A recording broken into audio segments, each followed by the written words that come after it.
Je parle ici tous les jours d'innovation et ce week-end, un proche m'a posé une question que j'ai voulu partager avec vous ma réponse. La question était simple. Mais qu'est-ce que c'est l'innovation? En demandant mon propre avis, moi j'ai voulu retourner la question et j'ai compris que lui, il parlait beaucoup plus d'invention et qu'il confondait l'innovation à l'invention. Alors aujourd'hui, on va jouer à un petit jeu. Mais avant ce jeu, je rappelle que l'innovation, ce n'est pas juste une invention. Pour moi, ça serait l'application pratique d'une idée nouvelle qui crée une amélioration significative dans un produit, un service ou un processus. Elle doit être originale, utile et avoir un impact concret. Alors, revenons à notre jeu. Je vais vous poser des questions et vous allez me dire si c'est une innovation ou pas. Première question. Est-ce que changer la couleur d'un smartphone constitue une innovation? Réponse non. Changer la couleur d'un produit existant n'apporte aucune amélioration fonctionnelle ou une valeur ajoutée. Deuxième question. Est-ce qu'un produit copié sans modification apporte une innovation sur le marché? Donc je pense que celle-là était facile. Reproduire un produit sans le transformer ou l'adapter ne constitue pas du tout une innovation.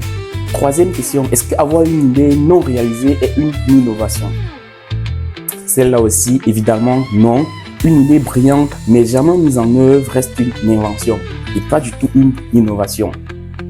Quatrième question, est-ce que créer une technologie dite entre griffes inutile est une innovation? Bien évidemment non, le mot inutile ça nous met la puce à l'oreille. Par exemple, le trading de haute fréquence d'un intérêt sociétal est nuisible tout simplement à l'écologie. Cinquième question, est-ce que créer un gadget sans utilité réelle est une innovation? Réponse bien évidemment c'est non. Si un objet ne répond pas à un besoin ou un problème concret, ça ne peut être qualifié d'innovation. Et pourquoi est-ce que ces exemples échouent d'après vous? Parce qu'ils manquent de nouveautés fonctionnelles, d'impact pratique et ne répondent pas du tout à un besoin spécifique.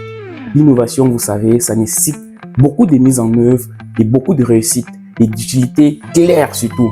Par exemple, si je reviens à un projet, un système de paiement mobile par exemple, qui facilite l'accès aux services financiers pour des millions de personnes, alors on est dans une innovation.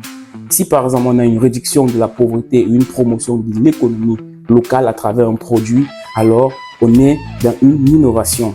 De toute façon, abonnez-vous pour avoir plus de contenu sur l'innovation et en particulier l'innovation africaine. À très bientôt sur YouTube.